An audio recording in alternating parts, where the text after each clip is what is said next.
Boa noite, queridos. Que isso, já estão cansados. Boa noite.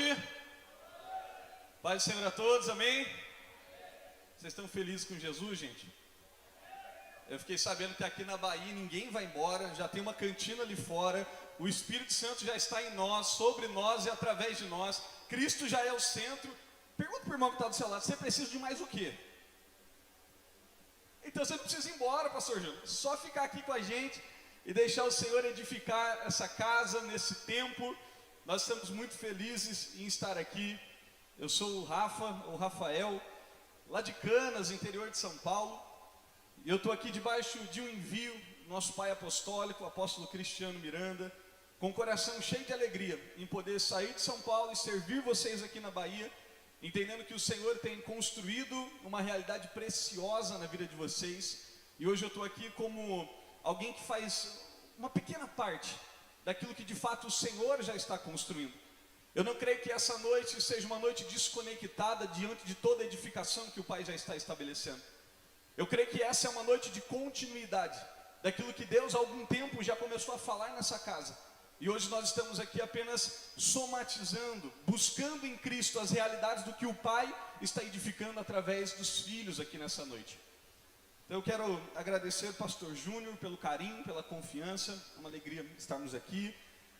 Agradecer também ao Senhor pela vida do Emerson, da Jaciara, da Maria, essa família tão linda que nos recebe aqui na Bahia. E o meu maior desafio aqui, Júnior, não é ministrar, o meu maior desafio é sair da Bahia conseguindo comer tudo que esse casal põe na mesa. Mas eu vou conseguir algo parecido com isso. Queridos, Romanos capítulo 9, Romanos 8, versículo 9 até o 17. Eu quero mergulhar com vocês aqui num assunto muito importante. Essa é a primeira noite dessa conferência. E nós temos a convicção de que, como uma primícia dessa primeira noite, Deus pode nos surpreender, abrir os nossos olhos, ampliar a nossa visão sobre uma realidade tão profunda que Ele já está edificando sobre vocês. Romanos 8, 9 diz assim: entretanto, vocês não estão mais sob o domínio da carne, mas do Espírito. E se de fato o Espírito de Deus habita em vocês, e se alguém não tem o Espírito de Cristo, não pertence a Cristo. Mas se Cristo está em vocês, o corpo está morto por causa do pecado, mas o Espírito está vivificado por causa da justiça. E se o Espírito daquele que ressuscitou Jesus dentre os mortos habita em você, aquele que ressuscitou a Cristo dentre os mortos também dará vida aos seus corpos mortais, por meio do Espírito que habita em vocês. Portanto, irmãos, estamos em dívidas, não para com a carne, mas para vivermos sujeitos a ela. Pois se vocês viverem de acordo com a carne, morrerão. Mas se pelo Espírito fizerem morrer os atos do seu corpo, viverão. Porque todos os que são guiados pelo Espírito de Deus são filhos de Deus. Porque todos os que são governados pelo Espírito de Deus são filhos de Deus. Pois vocês não receberam um espírito que os escravize para novamente temerem, mas receberam o Espírito que os adota como filhos, por meio do qual clamamos: Abba, Pai. O próprio Espírito testemunha ao nosso espírito de que somos filhos de Deus. E se somos filhos, então somos herdeiros, herdeiros de Deus e co-herdeiros com Cristo. E se de fato participamos dos seus sofrimentos, certamente participemos também da sua glória. Você pode fechar os seus olhos por um minutinho? Senhor, nós nos rendemos a Ti nessa noite, reconhecendo que Tu és o nosso Pai. Tu és a revelação exata de tudo que precisamos. Porque um dia Filipe, olhando para o filho, ele pediu exatamente isso: mostra-nos o Pai, e isso nos basta. E hoje, como igreja, nós queremos Te pedir isso, Pai. Abra os nossos olhos para compreendermos as realidades de quem é o Filho. Abra os nossos olhos para compreendermos quem Tu és. Porque nós declaramos que esta conferência não é um ambiente de ajuntamento de conhecimento, não é um ambiente onde nós vamos estudar sobre demasiado assunto, mas nós declaramos por meio do Teu Espírito que está diante de nós um tempo de rompimento, um tempo de acesso, um tempo de clareza no Espírito. Nós declaramos um romper sobre a forma com que te víamos e como passamos a te enxergar a partir de agora. Nós declaramos um tempo de revelação.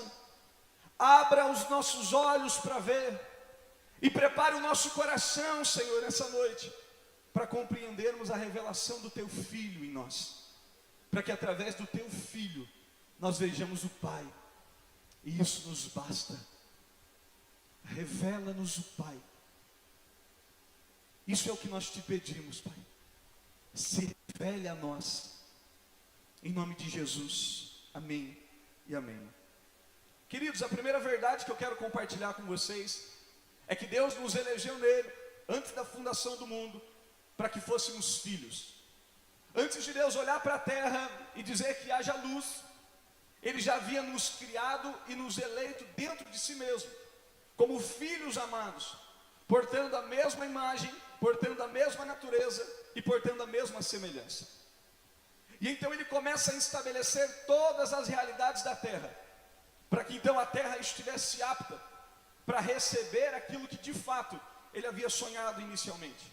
Os seus filhos, que carregam a mesma natureza, que carregam o mesmo caráter, que carregam a mesma graça, que carregam o mesmo espírito, que carregam a mesma imagem. E então Ele prepara todo o ambiente para que a terra então estivesse pronta para portar, para receber a administração e o governo daqueles que se assemelham em tudo. Essa é a origem da criação. Deus nos criou e criou toda a terra para sermos filhos. Mas a verdade é que, por meio da queda de Adão, Adão nos submeteu a uma realidade de independência ao Pai. Porque o pecado que Adão comete não é meramente o de comer de um fruto, não é meramente de desrespeitar um princípio base de alguma coisa. O que Adão provoca a partir da sua própria vida como uma primícia da criação é o desejo de caminhar sozinho e viver de uma forma completamente independente. E então a partir disso ele começa a multiplicar sobre a terra. Mas perceba, a imagem de Deus havia se corrompido, a glória de Deus havia se destituído. E então Adão começa a multiplicar sobre a terra a partir da sua própria imagem, da sua semelhança, e não mais a do Pai, como inicialmente ele havia sido criado. Depois, quando Adão ele submete o que Deus havia confiado a ele, que era o governo do Éden, por meio desse lugar de independência, ele submete esse governo às trevas e a Satanás. A palavra diz que agora Satanás começa realmente a estabelecer sobre os homens, sobre a terra, o império que nós conhecemos como império das trevas. E é por isso que Jesus ensina que embora toda a terra esteja cheia da glória de Deus e toda a terra pertence ao Pai, o mundo jaz no maligno. E o que significa que o mundo jaz no maligno? É que mesmo Deus sendo o proprietário legal de toda a terra, o governo dessa terra que Ele havia confiado aos seus filhos, foi entregue à expressão das trevas sobre toda a humanidade.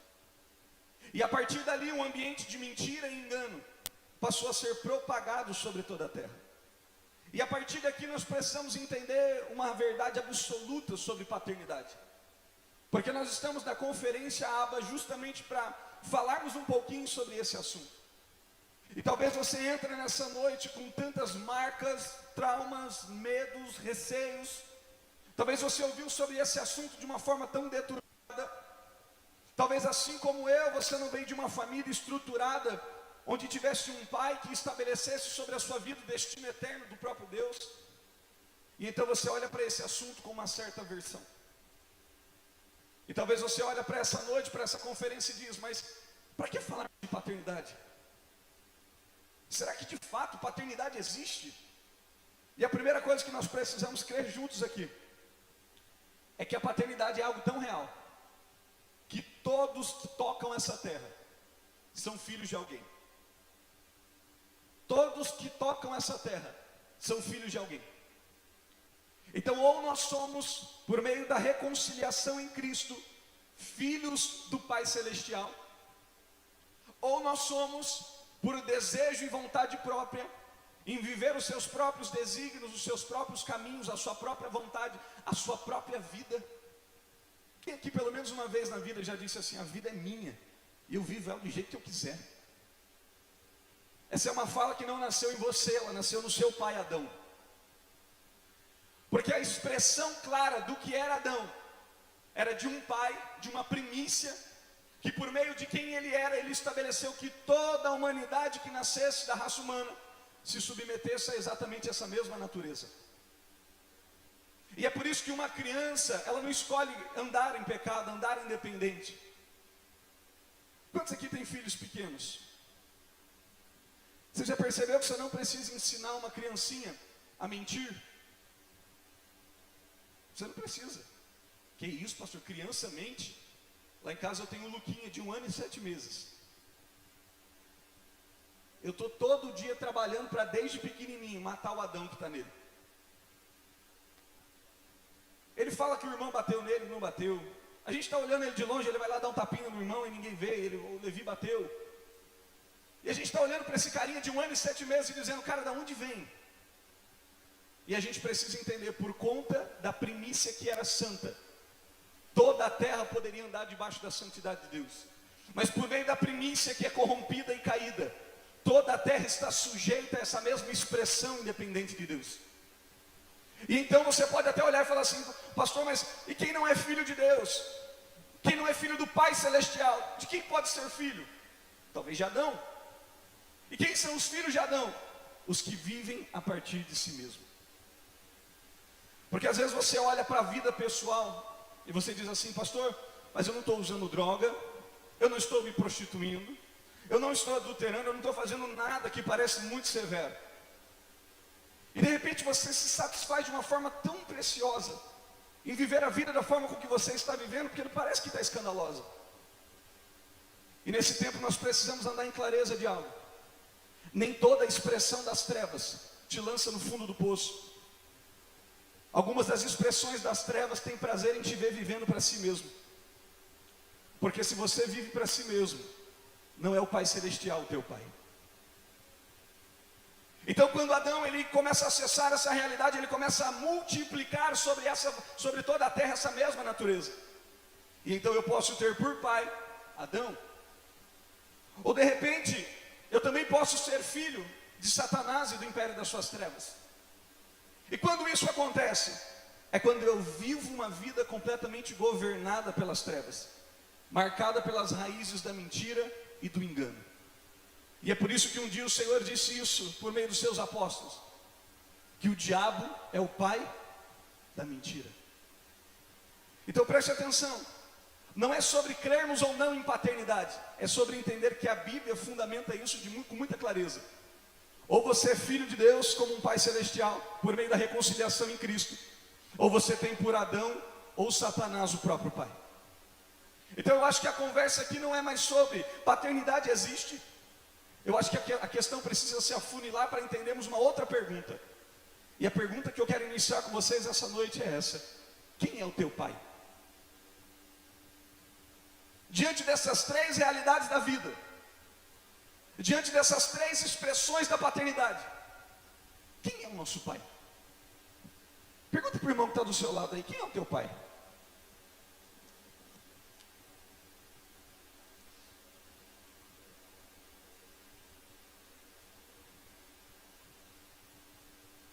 Nós precisamos entender que em Cristo nós fomos completamente regenerados.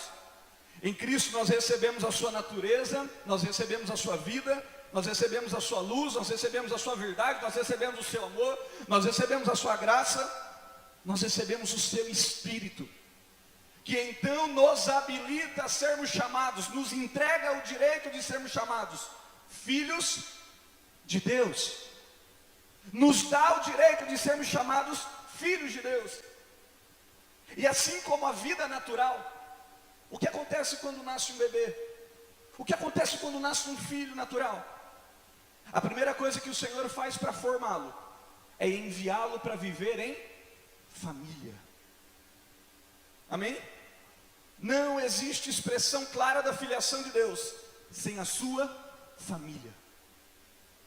E é por isso que quando eu me torno filho por meio da reconciliação em Cristo, eu preciso entender que nele fomos inseridos em família. Somos membros da família do próprio Deus. E eu sei que muitos dos que estão aqui, grande parte de vocês, já conhecem essa realidade.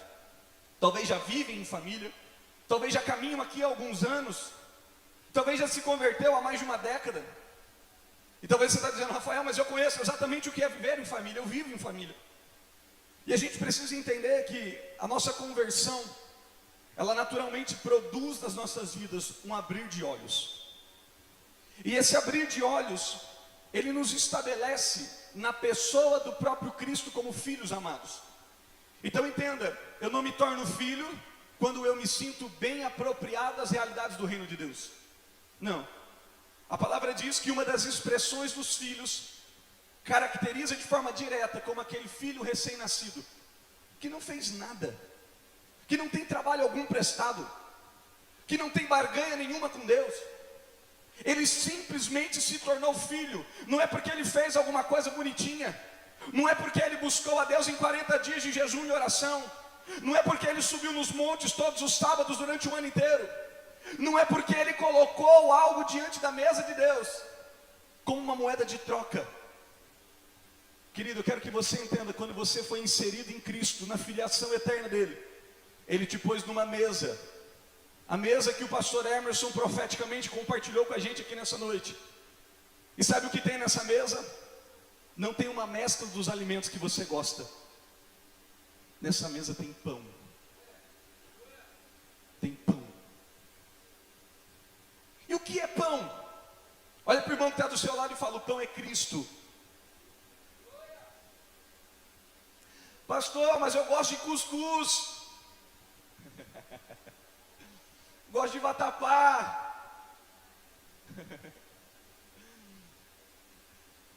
Qual pai, tendo visto, pois, o seu filho pedindo pão, daria a ele uma pedra? Sabe o que o Senhor está dizendo? É que até um pai natural, mesmo sendo natural, consegue entender as demandas do que um filho precisa se alimentar, quanto mais o Pai Celestial de vocês. O que eu quero simplificar é que eu não sei exatamente o que você tem pedido ao Senhor para colocar na tua mesa, mas eu quero ser bem claro com você, querido. Quando Deus agenda uma conferência de paternidade, Ele não quer produzir outro alimento, Ele não quer derramar sobre nós um self-service múltiplo. Ele está estabelecendo um cardápio, e o que está sendo posto a essa mesa é pão do céu. Amém? E talvez você vai olhar para isso e falar, pastor, mas parece que, será que só pão me satisfaz? E esse é o nosso principal desafio nesse tempo. Aprendemos a nos satisfazer no alimento do próprio Pai. Esse é o nosso maior desafio nesse tempo. Olharmos para a igreja de Cristo e entender, a igreja de Cristo realmente não é um lugar onde eu me alimento daquilo que eu gosto. Quantos já foram aqui no bom self-service? É bom, não é, gente? Você pega o seu pratinho, vai passando, e você só coloca no seu prato aquilo que é interessante para você. E às vezes a gente não consegue perceber o quão seletivo nós nos tornamos no Evangelho do Reino, que nós nos assentamos numa mesa que não tem self-service, tem pão. E eu começo a ficar completamente frustrado, porque não parece que essa mesa é tão boa assim. E se tem algo que queima no meu espírito para esse tempo, querido, é que os nossos olhos se abram e o nosso espírito esteja plenamente alinhado, para que Cristo seja suficiente em todas as realidades que o Pai tem estabelecido sobre essa casa, sobre esta liderança, sobre esta cidade. Porque parece ruim olhar para a mesa que tem pão, mas quando você entende, querido, que o pão do Pai é suficiente, as realidades mudam. Em Cristo nós começamos a viver essa realidade. Então fomos transportados do império das trevas para o reino da sua maravilhosa luz. Estávamos mortos e revivemos. Estávamos perdidos e fomos achados. E talvez você vai olhar para isso e falar, ô Rafa, mas eu nunca me reconciliei com Jesus. Desde que eu vim pela primeira vez eu já estou aqui. Querido, deixa eu te dizer, você foi eleito nele. E então quando você tocou essa terra a partir da natureza humana, você saiu dele por natureza. E então ele agora olha para você e diz, você estava morto e reviveu quando olhou para Cristo. Você estava perdido e foi achado quando os teus olhos abriram para o Filho. E então nós precisamos entender, não é sobre quem se reconcilia, é sobre quem encontra o Pai. olhamos para essa realidade, nós realmente percebemos. Quando nos convertemos, abrimos, nossos olhos foram abertos e nós somos inseridos numa realidade que nós chamávamos de família, e chamamos de família. E nós precisamos entender que, na ótica de Deus, Ele de fato está construindo uma família. Amém? O Pai está construindo uma família desde a eternidade. Mas essa família, ela só pode ser vista plenamente a partir da visão celestial. E que visão celestial é essa? A que o apóstolo Paulo viu quando escrevia a igreja. Quando ele começa a dizer a ele sobre a importância de caminharmos no Cristo, sendo um com Ele. Entendendo que não há mais espaço para construirmos uma realidade pessoal. Existe uma realidade que toma todo o Brasil e nós não percebemos quando isso entrou na igreja. Quantos aqui já ouviram falar de facções? Nós temos facções criminosas espalhadas pelo país todo. E nós não conseguimos perceber que uma das expressões das obras da carne, que Paulo fala aos Gálatas no capítulo 5, é exatamente isso. E ele diz, as obras da carne são essas, e se manifestam dessa forma. E ele começa a falar ali de inveja, de soberba, de idolatria. Mas tem uma coisa que ele fala e nós não percebemos, não nos atentamos. Ele fala sobre divisões e facções. E o que é o espírito faccionoso? É quando começamos a edificar algo a partir da nossa própria mente, com as nossas próprias regras, com as nossas próprias leis, com os nossos próprios fundamentos. É por isso que você olha para as facções do mundo afora e percebe que eles têm um tribunal próprio. Quem que já percebeu isso? E às vezes nós não conseguimos perceber. Foram tomando as nossas vidas e nos envolvendo claramente naquilo que chamamos de um espírito denominacional. E então, a partir das realidades denominacionais, eu começo a mesclar a minha forma de enxergar o que Deus está construindo. E se tem algo que o Senhor preza e está levantando uma igreja para esse tempo, para viver essa realidade, é pela pureza da sua edificação. Deus não tem prazer em construir algo onde Cristo é visto, mas junto com Cristo existe um monte de incrementos ao pão. Quem é que gosta do pão com mais alguma coisinha? E lógico que eu estou falando de forma simbólica a vocês, mas eu declaro que essa é uma noite e o Senhor está levantando esse tempo sobre essa família, onde os incrementos dos pães vão ser retirados. Porque mais importante do que edificar algo com Deus é compreender que o Pai está edificando algo puro. E essa pureza se dá a partir da expressão do que é essa família. E o que mais mexeu, tocou, mascarou e mesclou a realidade dessa família eterna é esse espírito faccioso e denominacional. E a partir desse espírito nós começamos a entender algo que nós não somos. E eu quero afirmar isso a vocês. Nós não somos uma instituição religiosa. Nós não somos meramente uma igreja evangélica. Nós não somos um povo protestante. Nós não somos um ambiente de servos. Nós não somos um clube de network e relacionamento. Nós não somos uma associação de serviços sociais para atender os pobres e necessitados. Nós não somos os rótulos que essa visão mesquinha e limitada estabeleceu sobre as nossas vidas. Porque sabe o problema dessas visões, daquilo que nós não somos e achávamos que éramos? É que nós nos satisfazemos em estarmos vivendo essa realidade que não tem nada a ver com aquilo que de fato é a família que Deus está edificando sobre a terra. E é por isso que quando nós olhamos para aquilo que nós não somos, nós precisamos buscar no Pai entender aquilo que de fato somos. Porque no reino é assim. Muitas vezes Deus vai abrir os nossos olhos para a realidade do que não é. Quando já olharam para algo e Deus te fez com clareza entender, aquilo não é meu, aquilo não nasce em mim, aquilo não vem do meu espírito, antes mesmo de te mostrar aquilo que de fato Ele estava edificando. E normalmente quando nós chegamos nesse lugar onde os nossos olhos são abertos para entender o que não somos, nós chegamos num estágio muito difícil, que todo homem e mulher de Deus precisa entrar, todo filho amado precisa acessar. É o estágio zero da nossa vida, que é quando você olha para si mesmo e fala: o que eu sabia mesmo sobre isso? É quando você sobe, Júnior, para ministrar e aquele esboço da semana anterior parece que já não faz mais tanto sentido assim. E não é porque a verdade está ultrapassada, é porque Deus abriu os nossos olhos para enxergar a revelação desse novo tempo. E nós não estamos aqui recriando ou reescrevendo o Evangelho.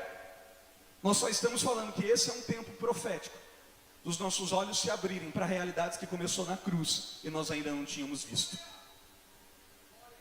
Porque às vezes nós nos aproximamos de Deus querendo sempre algo novo, e a gente não consegue perceber. O algo novo que a nossa alma anseia normalmente é fruto daquilo que se desgasta, e a gente precisa de algo novo. Você comprou um tênis novo, amanhã ele está envelhecido. Comprou um carro novo, está alegre, feliz com ele, amanhã está envelhecido. E aí você começa a buscar ao Pai a partir da ótica do que é novo. Eu quero algo novo, eu quero viver algo novo. Mas nós precisamos entender que o Evangelho não é o novo de Deus apenas. O Evangelho é a verdade eterna e incorruptível. E sabe qual é uma característica daquilo que é eterno? É que ele é sempre novo. E é por isso que as realidades do que é eterno precisam voltar a nos satisfazer, ou começar a nos satisfazer. Porque nós não vamos acordar amanhã pela manhã dizendo: Pai, me dá algo novo. Nós vamos acordar amanhã pela manhã dizendo: eu quero, como um filho, acessar aquilo que é eterno. Porque o que é eterno é superior a esta realidade. Então entenda que a realidade do Cristo é produzir em nós uma clareza. Deus nos chamou para sermos os seus filhos amados. Então Ele não me chamou para ser um evangélico, Ele me chamou para ser um filho amado. Ele não me chamou para ser um protestante, Ele me chamou para ser filho amado. Ele não me chamou para fazer parte de uma comunidade de fé em Itabuna, Ele me chamou para ser um filho amado. E as realidades desse filho precisam produzir na nossa vida a expressão clara de quem nos governa. Porque o que define de quem eu sou filho não é o que eu desejo, é o que eu me submeto. Nós precisamos entender que a paternidade é um modelo original pelo qual Deus está construindo essa família. Porque essa é a obra eterna. Eu repito, Deus não está construindo uma igreja evangélica, Ele está construindo uma família de muitos filhos semelhantes a Cristo Jesus. E isso somente um pai pode fazer. Só um pai constrói uma família. Amém? Somente um pai constrói uma família. E talvez você olhe para isso e fale: pastor, então qual é a ótica com que Deus está edificando essa família? A partir de um sistema de governo que nós chamamos de paternidade. E essa paternidade, ela não tem nada a ver com aquilo que culturalmente conhecemos também como paternalismo. E o que é o paternalismo? É o abuso das realidades que não tange a formação de Cristo na vida dos filhos. E então talvez você está olhando para isso e dizendo: Rafael, eu já ouvi essa palavra, eu já ouvi esse conceito, e eu fui tão ferido por isso. Isso me machucou tanto, isso me ofendeu tanto, porque eu vim de lugares onde os meus líderes me traíram. Eu vim de lugares onde as pessoas me ofenderam. Eu vim de lugares onde eu fui completamente frustrado por confiar o meu coração a alguém. E sabe qual é a resposta do Evangelho quanto às nossas frustrações? É uma vida crucificada. Porque se nós não conseguirmos crucificar as nossas frustrações, nós vamos querer mudar a verdade eterna pela nossa dor temporária. E nesse lugar nós nos fechamos e estamos impossibilitados de acessar o Pai. Então o que é a paternidade no modelo original de Deus? A paternidade é o desenho claro do Pai para formar o Filho, que é Cristo, na vida dos seus filhos, que somos nós. Rafael, e o que é o paternalismo? É o que não aponta para Cristo, mas aponta para si mesmo e para os seus interesses pessoais. Então, como eu sei que a paternidade é um lugar saudável? Quando daquilo que você está recebendo te empurra para Cristo, te confronta em Cristo, te abraça em Cristo, te corrige em Cristo, te ama em Cristo, te habilita em Cristo, te forma em Cristo, te alinha em Cristo. Quando a resposta de todas as expressões da paternidade, nelas eu consigo enxergar o Filho eterno de Deus. E então nós precisamos entender isso. O espírito dessa paternidade estava sobre o próprio Jesus, ao ponto dele dizer: eu e o Pai somos um. Aquele que me vê, é o meu Pai. Aquele que me enxerga, enxergo meu Pai. Só que o Jesus, esse próprio Jesus, o Filho eterno de Deus, muitas vezes nós temos tanta facilidade em acreditarmos de que Ele é Filho. Quantos aqui conseguem crer que Jesus era a expressão do Filho de Deus? Amém? É fácil entender, né? Difícil é entender que assim como o Pai amava Jesus, Ele também te ama. Difícil é entender que assim como o Pai havia eleito em Cristo algo, na pessoa do Filho, Ele também fez isso exatamente com você. Porque dá a sensação de que olhar para Jesus e enxergar esse poderio, essa glória, esse ambiente familiar, parece tão comum, porque Jesus é tudo isso mesmo. Mas nós precisamos abrir os nossos olhos para entender que o Filho, olhando para os seus apóstolos, Ele disse: no meu nome, vocês farão as mesmas obras que eu faço. Só que tem um detalhe: eu estou indo para o Pai, e vocês permanecem. Então, porque vocês permanecem em mim, vocês darão tantos frutos que farão obras maiores. Então talvez você olhe para Jesus e diz: ah, pastor, eu creio que Jesus é tudo isso. Mas eu quero que você entenda, você não está num self-service, amém? O pão é pleno, e esse pão pleno te chamou para fazer exatamente o que o Pai fez com ele, para andar como ele andou, para fluir como ele fluiu.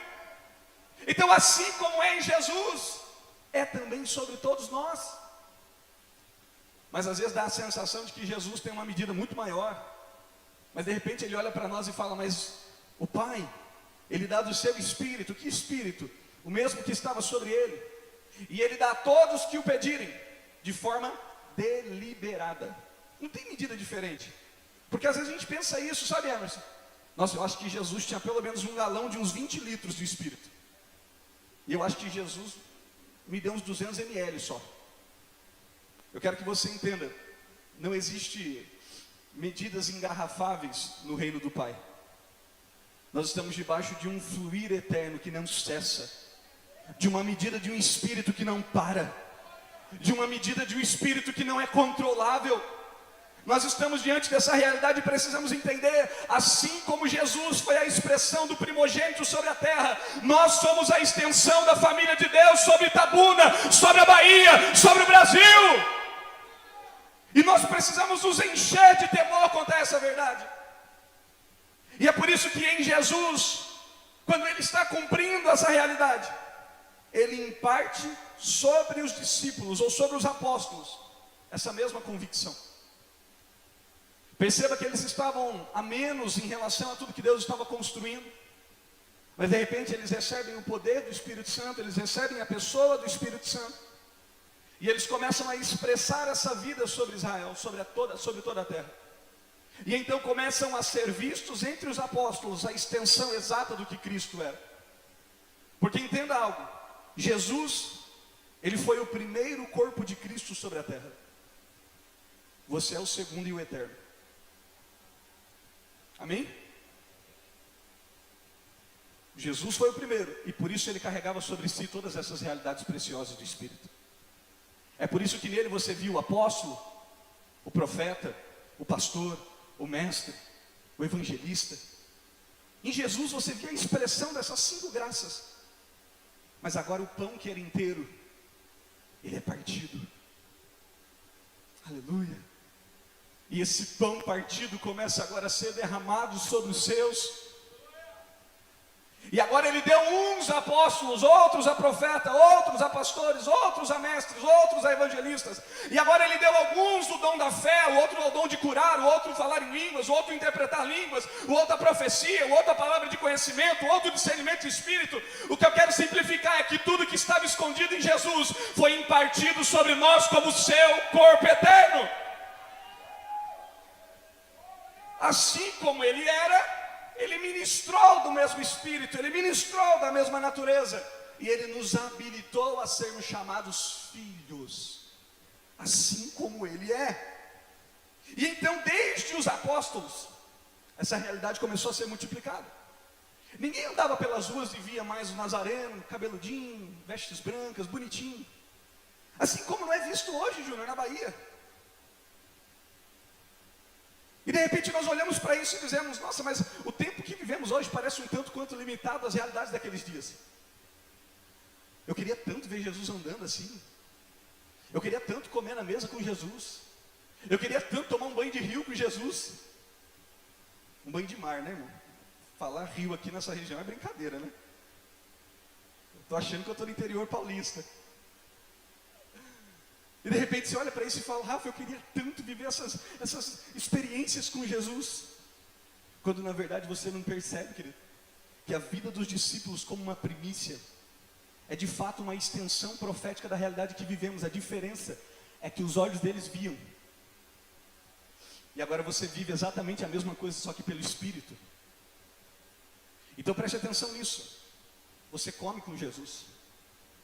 Você toma um banho de mar com Jesus. Você se assenta à mesa com Jesus. Você participa das missões com Jesus. Tudo que os discípulos viveram naturalmente, nós estamos vivendo por meio do seu Espírito que foi dado a nós. Então de repente nós tentamos olhar para aquele tempo do que é visível, como se fosse superior às realidades invisíveis. Mas a Bíblia diz que as coisas visíveis são temporárias, e as que não vemos são eternas. Você foi chamado para isso, amém? Olhe para quem está do seu lado e fala: você foi chamado porque é eterno, meu irmão.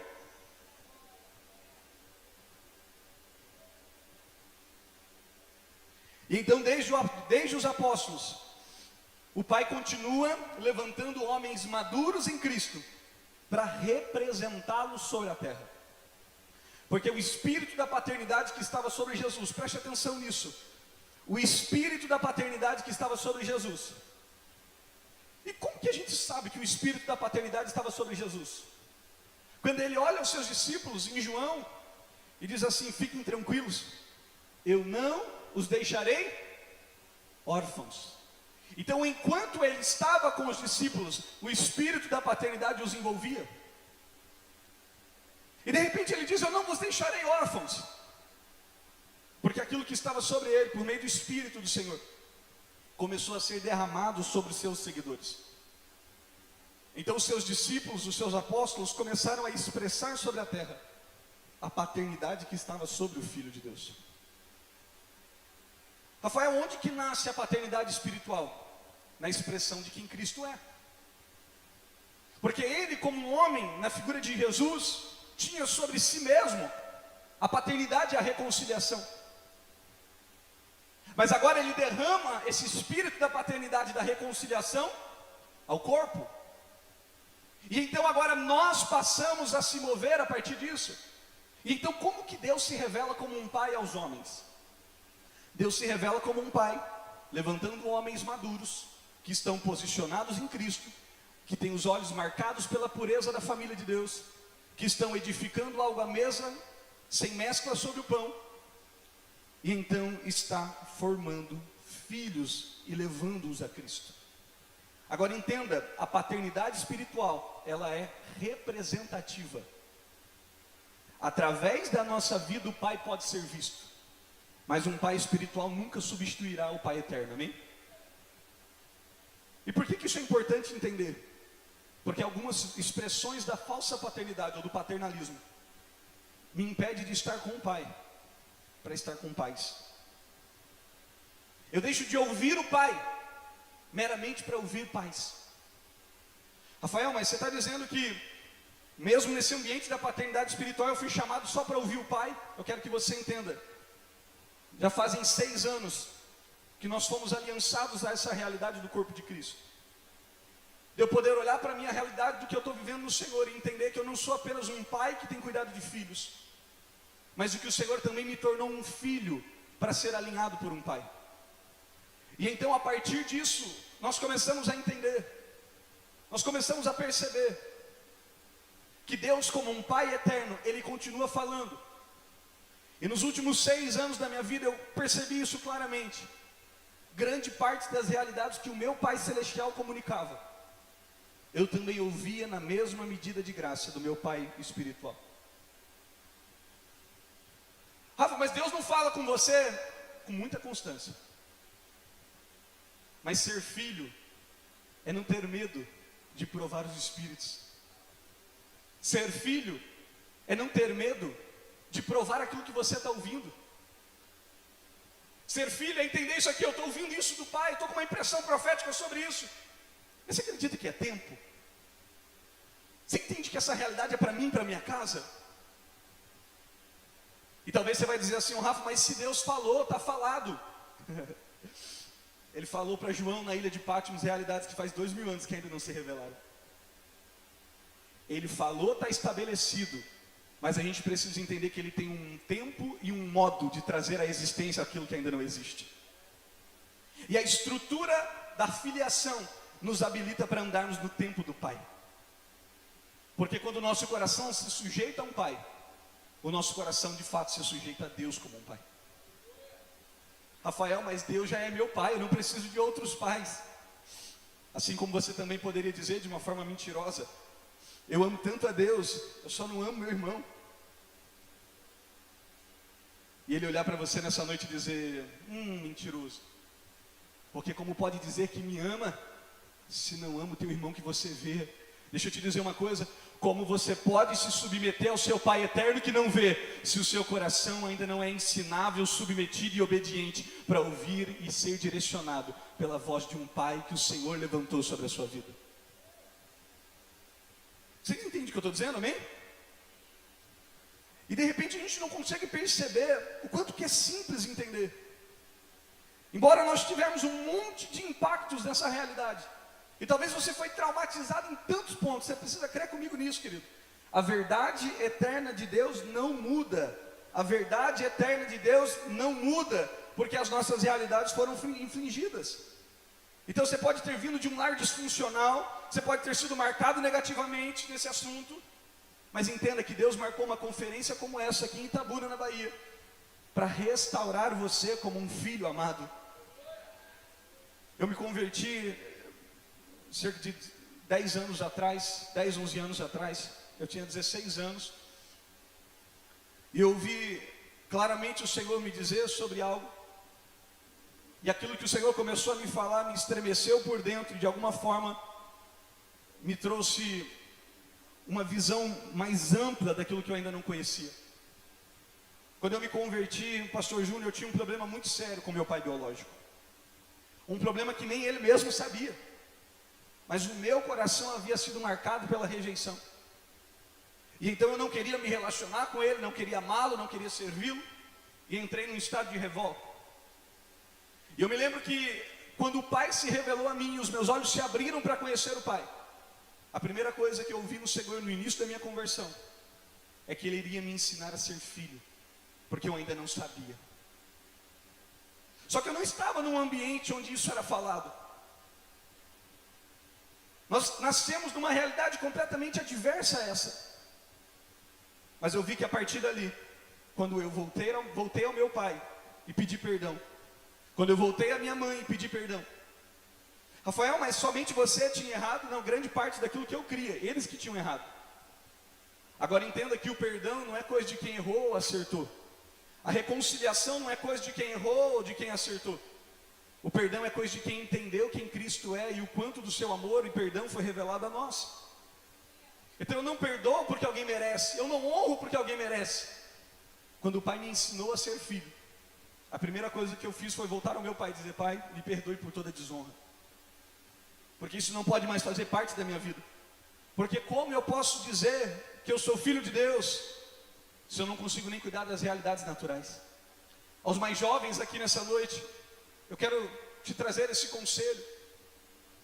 Não olhe mais para as realidades dos teus pais biológicos e espirituais como se fossem algo adverso à realidade de quem Deus é como um pai.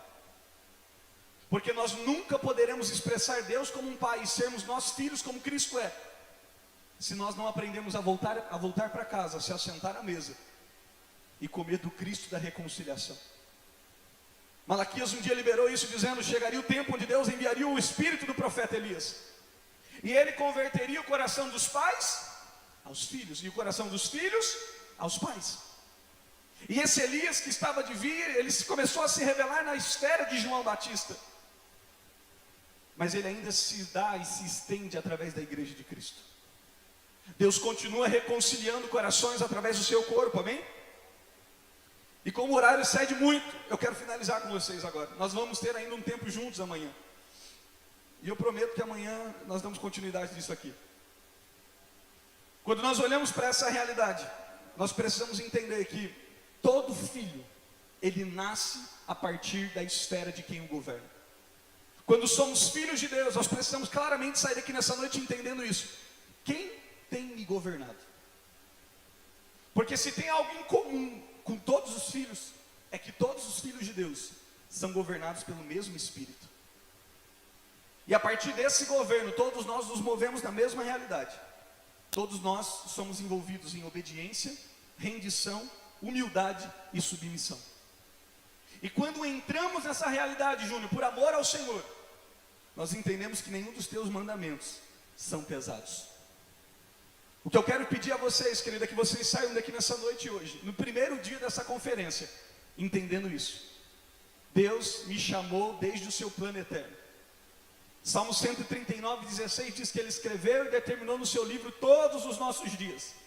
E desde o dia 1, Ele já havia nos eleito nele, para sermos filhos amados e andarmos segundo a sua própria edificação.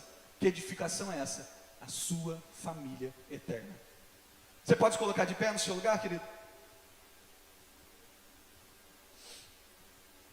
E eu quero orar com você a partir de uma pergunta simples. Quando você olha para a história de Timóteo, você já se perguntou quem circuncidou Timóteo? Quem tocou de uma forma tão delicada na intimidade desse homem? Foi um pai. Quem posicionou Isaac? Foi um pai. Quem conduziu Jesus em toda a infância e juventude? Um pai. E diante disso, querido, eu preciso te perguntar: quem te posiciona? Quem te alinha? Quem te ajusta? Quem te confronta? Quem te corrige? Quem tem o teu coração? E a resposta para essa pergunta nessa noite precisa ser: meu Pai.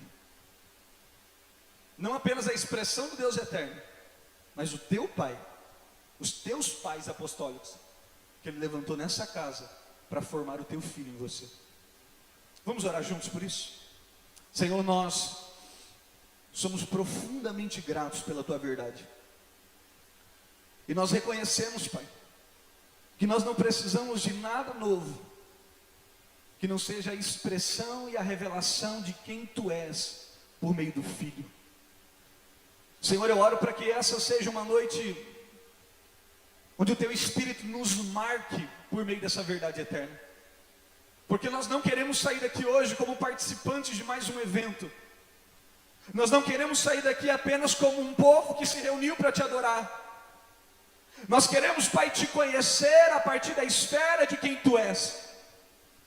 E tu não és apenas Jeová, tu não és apenas Jiré, tu não és Sabaote, tu não és Rafá. Tu és o nosso Pai. E na expressão de quem tu és como um pai, eu encontro o Pai que cura, o Pai que liberta, o Pai que sara, o Pai que provê. Na expressão da tua paternidade eu te conheço, Senhor. E eu oro para que os teus filhos também te conheçam. Que eles possam ir embora, Pai, mas que isso não cesse no espírito deles.